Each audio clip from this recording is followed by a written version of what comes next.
Saya juga sudah mendapatkan footage eksklusif sesungguhnya siapa sosok Evelyn dan bagaimana kiprah Evelyn dalam kasus ini. Setidaknya video ketika yang bersangkutan menandatangani surat perdamaian. Apa saja kendaraan mewah yang dimaksud? Itu mobil Lamborghini. Lamborghini, yes. Ya Harley Davidson dan BMW ya, ada 2 ya. Dan ini memang diminta oleh oknum. Oh iya Pak, anak sendiri meninggal dunia karena dibunuh. Bapak mau diajak berdamai Pak. Kok begitu Pak? Ibu sama bapak sabar katanya ya. Oke. Anak ibu sama bapak udah nggak ada.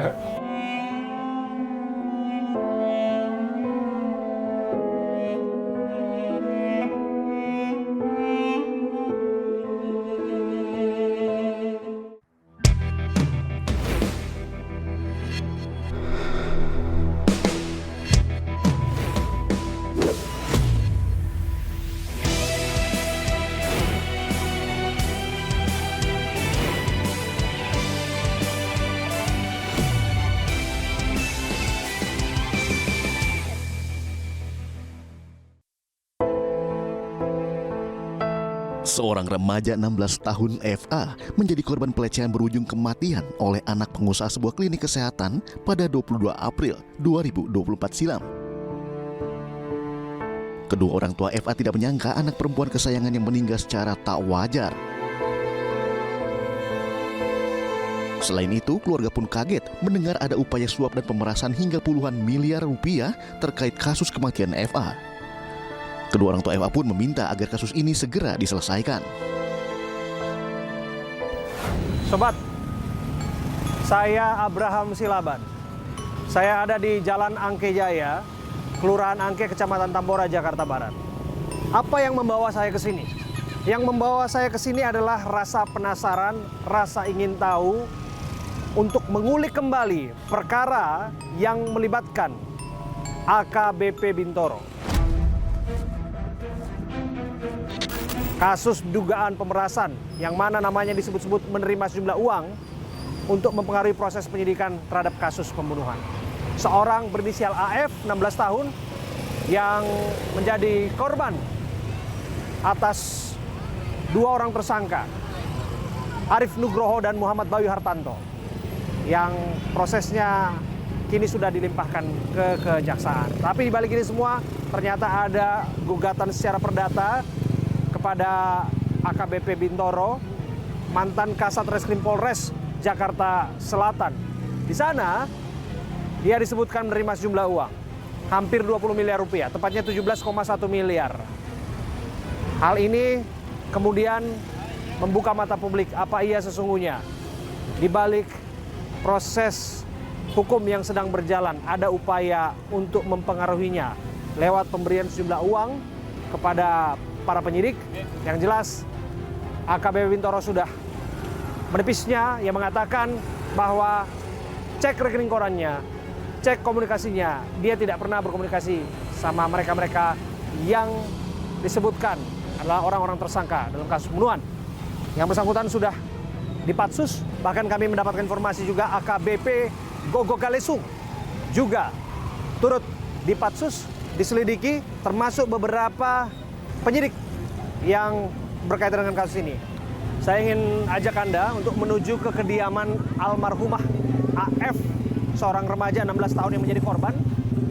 Di sini kediamannya, di wilayah Tambora. Apa yang ingin saya ungkap adalah rasa penasaran saya, apa iya sudah ada upaya perdamaian, diberikan semacam santunan 300 juta rupiah kepada keluarga korban. Dan itu kemudian yang menjadi alasan ditariknya atau dicabutnya laporan terhadap kasus pembunuhan. Sengkarut kasus ini memang menarik. Apa iya ada upaya mempengaruhi ini semua? Karena yang bersangkutan, para tersangka, atau tepatnya salah satu tersangka adalah patut diduga sebagai anak dari bos besar lab ataupun klinik kesehatan. Dalam logika kita tentu saja, berarti yang patut diduga dipengaruhi atau patut diduga yang terjadi adalah aliran-aliran uang itu tidak hanya pada oknum penyidik di Polres Jakarta Selatan, tapi juga ini patut diduga juga masuk ke berbagai pihak. Saya ada di sini, saya akan langsung menuju ke kediamannya. Ini tempatnya di sini. Pak, di mana rumahnya, Pak? Oke, kami dibantu oleh Bapak ini. Dengan Bapak siapa? Pak Edi. Pak Edi? Iya. Oke, Pak Edi. Makasih ya, Pak Edi ya. Siap. Oke, Pak Edi akan menemani kita untuk menuju ke Rumah korban. rumah korban ya. Rumah korban. Bapak kenal korban, Pak? Ya, teman akrab Bapak. Oh, bapaknya kenal. Iya. Oke. Dia tukang ojek. Oke. Oke, kita masuk sini.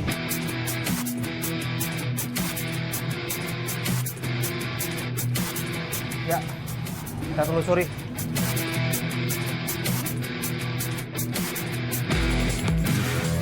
Ya, kita tahu bersama Tambora ini adalah pemukiman padat penduduk ya.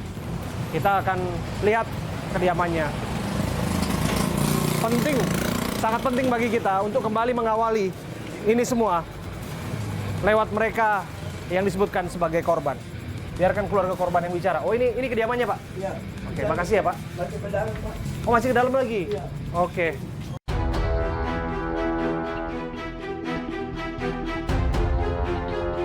Permisi adik-adik ya. Permisi adik-adik ya. Lagi main-main ya. Sini. Oke, kita disebutkan sudah tiba di kediamannya. Dan kita memang sudah kontak dengan keluarga korban. Ya, semoga kita diterima dengan baik. Assalamualaikum. Oh, ada Kang Tony juga pengacaranya. Assalamualaikum. Salam. Pak Radiman ya? Iya, benar. Pak Radiman. Kang Tony ya? Iya. Oke, Kang Tony. Pengacara dari Pak Radiman, keluarga korban, dan juga ada Pak Radimannya sendiri di sini. Kita sudah tiba di kediamannya.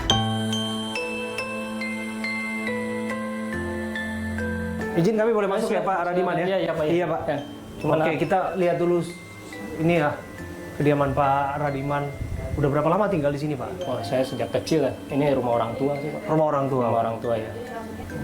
Ya seginilah keadaannya Pak rumahnya. Oke, coba kita lihat ya. Ini kediaman korban ya. Oke. Ya, Halo ini Ibu. Ibu saya. Sehat Ibu? Maaf ya Bu, kami mengganggu ya Bu ya. Maaf ya. Oh, warung ya. Kita tadi udah lihat. Ini Oke. Udah lama buka warungnya? udah lama juga. Udah lama ya? Ayo, iya kami lupa nyampein, kami turut berduka walaupun sudah lama Ibu atas peristiwa yang terjadi ya Bu ya. Oke, kita naik ke atas ya. Lihat, oh ya agak terjal memang, sedikit terjal dan memang agak sedikit licin. Iya, yuk kita naik ke kediaman korban. Ini korban pernah di sini. Oke. Ya, kita sudah ada di sini nih. Coba kita lihat ya. Oh ini. Ini kediaman. Oke. Ini berapa kamar, Pak? Sebenarnya sih ya begini aja sih Pak kamarnya. Oke. Kalau ini kamar siapa, Pak? Ini saya sama ini. Oh, Ini oke. anak saya yang ini. Hati-hati, hati-hati ya, teman-teman ya. Kita mau masuk ke kamar korban nih. Biasa dipanggil nama panggilannya siapa? Enca. Enca. Iya. Nah, Enca itu. Oke. Iya. Enca. FA. FA ya, inisialnya FA. Ya, bukan nama sebenarnya tapi memang nama panggilannya adalah Enca. Enca. Enca biasa tinggal di sini. Iya. Tinggal di sini sama Oh, adenya yang cewek. oke, nginapnya di sini ya. Sengaja kita memang datang ke sini, Pak Radiman, untuk kita memperlihatkan kepada publik tentang kebenaran.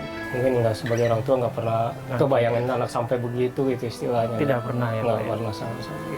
Dengan temannya yang satu lagi yang ada di TKP itu, Bapak kenal juga? Dia sepupuan, Oh, sepupunya ya? sepupunya. Ah, oke. Iya.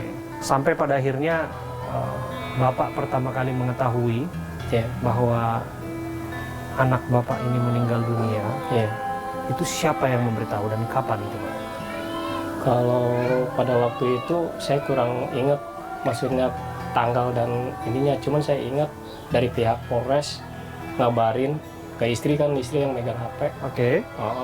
Dan pada hari itu juga saya ke Polres, dari pihak Polres baru masih tahu ibu sama bapak sabar katanya ya. Oke. Anak ibu sama bapak udah nggak ada.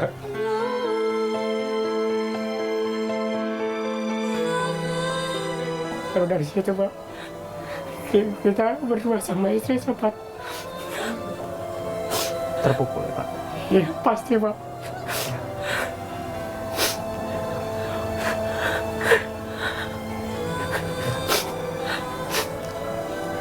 Ya.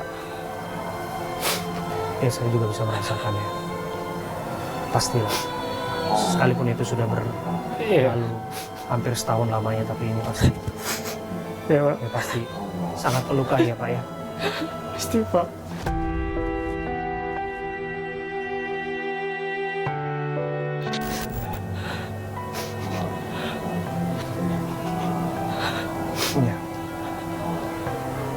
Iya. So, Kaget banget. ya. Saya waktu itu sempat istilahnya kaget tuh, cuman istri saya nggak kuat banget, saya tahan aja. Iya. Saya tahan. Padahal dalam hati saya juga sebenarnya nggak sanggup untuk hadapi kejahatan itu Pak. Soalnya almarhum itu orang yang baik Pak, Baik ya Pak. sama orang tua. Bapak begitu sayang ya Pak. Saya sangat sayang ya, anaknya manja. Kalau makan aja tangan saya yang nyuapin Pak.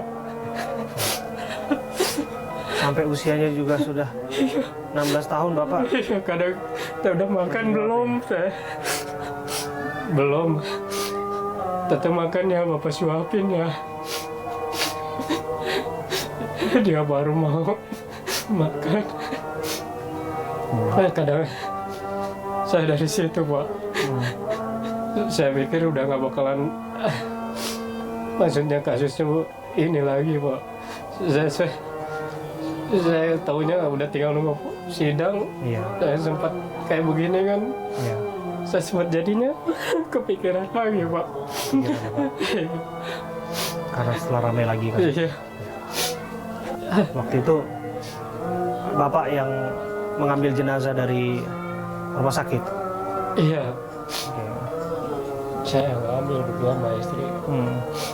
Emang kan ada waktu pas dipanggil itu Iya. kami cuman maksudnya diinterogasi gitu maksudnya. Udah gitu katanya jenazah masih ada di rumah sakit Fatmawati, kita bisa nggak nemuin nggak? Belum bisa Pak katanya. Nanti besok lagi katanya. Malam itu Bapak taunya almarhumah itu kemana Pak?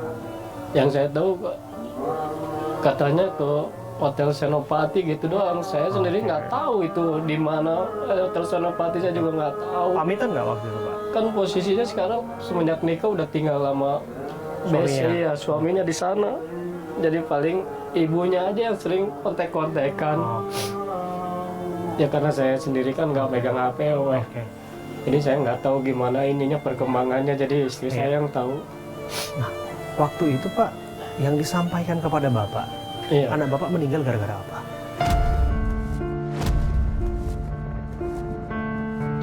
Ya tahunya sih katanya overdosis terus dicekokin gitu aja sih yang disampaikan dari pihaknya. OD disebutnya. Iya, ya? iya. Itu yang nyampaikan itu pertama kali siapa Pak? Iya dari pihak polisi. Polisi yang nyampaikan Iya, ke Bapak. dari pihak polisi. Oke. Terus mereka sempat sebutkan nggak kepada Bapak? Ini ada 2 orang yang mencekoki anak Bapak dan sebagainya. Cerita Pak. Iya, emang iya. Tersangkanya juga udah ada di situ. Udah ada di situ. Udah ada di situ. Ini pelakunya begitu. Iya, tersangkanya udah ada di situ. Enggak cuman dia bilang, Pak polisi bilang katanya tersangkanya udah ada. Boleh sambil duduk kita Pak? Ya, boleh. Boleh ya duduk Cuman di sini Pak? duduk Boleh, di nggak apa-apa Pak? Iya. Kami melihat Bapak sempat datang ke Polres, berusaha untuk mendapatkan keadilan untuk anak Bapak, betul ya? Iya. Waktu itu apa yang ada di benak Bapak ketika Bapak bertemu dengan para pelaku? Dia ingin mendapatkan keadilan yang seadil-adilnya sih Pak. Kenapa gitu anak itu cepat ninggalin saya gitu, karena suka begitu doang Pak.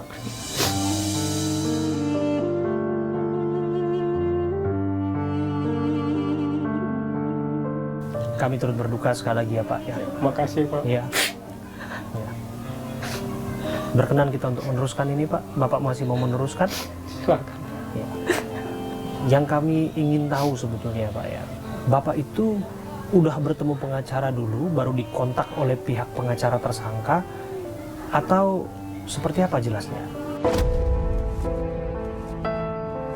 Sebelum saya kenal sama Pak Tony, dari pihak tersangka sudah menghubungi. ada Tajia kemari, terus Tajia dia bilang katanya saya dari keluarga Pak Arif. Waktu itu namanya Pak Andri, maksudnya dia nggak ini cuma dari Pak Andri katanya, dari ini Pak Arif katanya gitu. Terus dia ngasih Tajia. Kami sempat waktu itu juga ini ke istri nggak mau, maksudnya dia ngasih ini mah bukan ini Bu, ini mah Tajia katanya. Oke, dia ngasih uang ya? Iya. Berapa waktu itu, Pak? 20 juta.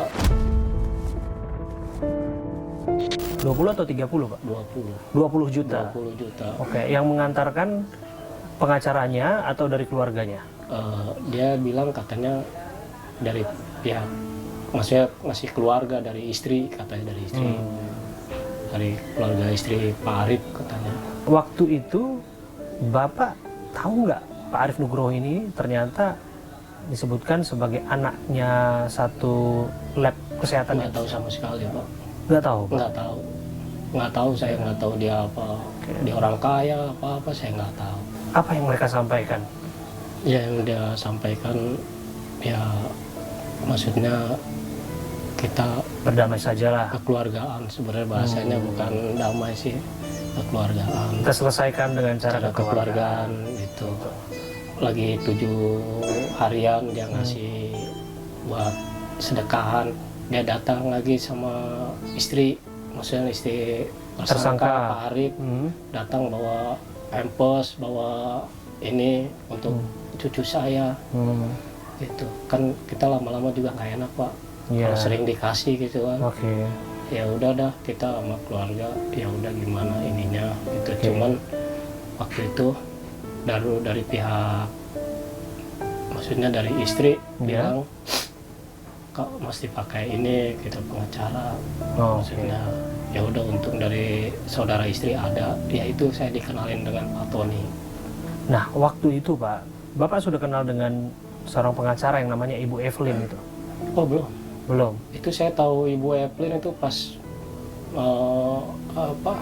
yang damai-damai itu. Ibu Evelyn.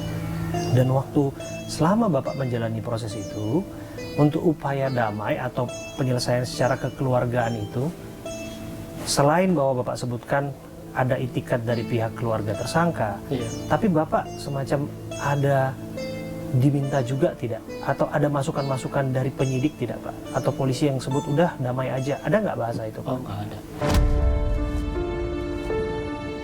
Bapak kenal AKBP Bintoro? Oh, nggak kenal. Pernah ketemu AKBP Bintoro? Nggak pernah. Nggak tahu. Nggak tahu bahkan orangnya? Nggak tahu, Bang. Oke. Malah yang saya tahu cuma komandannya Pak Dimas. Pak Dimas komandannya? Iya.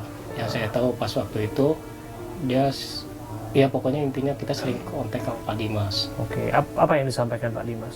Ya kalau misalkan ada apa datang ya kemari ya. Itu doang, cuman saya itu aja ya, Pak, aja ya. Oke. Kami harus sampai kepada pertanyaan begini, Pak. Kami sudah tahu sebetulnya, Pak, bahwa ini ada upaya tanda tangan tarik laporan, betul ya, Pak ya? Iya. Upaya damai lah, gitu ya, Pak ya? Iya. Jadi diberikan sejumlah uang angka 300 juta rupiah. Iya, benar, iya. Waktu itu ada istri dari keluarga tersangka, istrinya Pak Arif Nugroho. Kemudian juga ada Ibu Evelyn selaku pengacaranya, ada Pak Tony juga, ada Bapak dan istri Bapak juga. Benar, ya.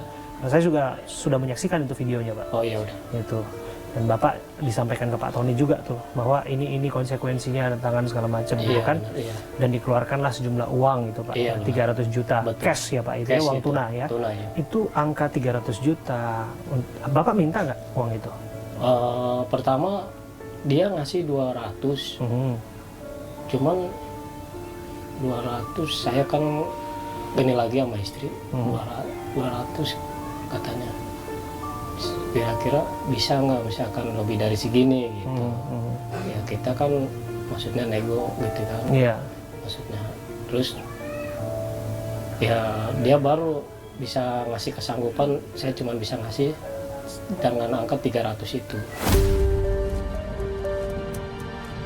Waktu itu peruntukan uang itu yang Bapak pikirkan sampai pada akhirnya Bapak sepakat untuk angka 300 juta untuk penyelesaian secara kekeluargaan, dalam arti mencabut laporan ya gitu kira-kira ya. Apa Pak yang ada di dalam pikir Bapak waktu itu?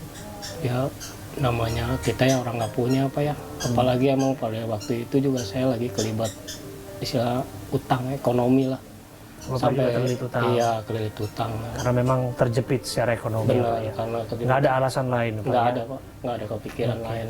Karena ini terus terang mengganggu banyak pemikiran orang juga Pak. Iya pasti. Kok iya Pak, Iya. anak sendiri meninggal dunia karena dibunuh, Bapak mau diajak berdamai Pak? Kok begitu Pak?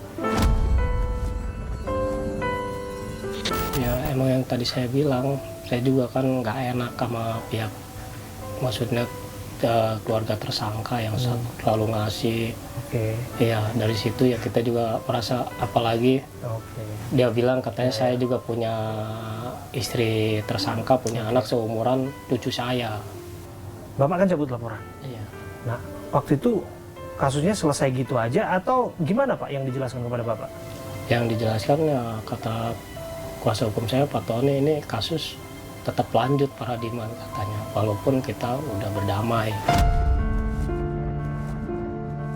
Pak, kita bisa bicara dengan kuasa hukum Bapak ya? Boleh. Supaya lebih banyak hal yang dijabarkan dan sebagainya Iya, Pak ya? silakan. Oke, kita ke bawah lagi Pak, Saya- boleh Pak? iya. Terima kasih Pak. Kami harus mendalami ini kembali Pak Tony. Masakan iya kasus pembunuhan harus berakhir perdamaian?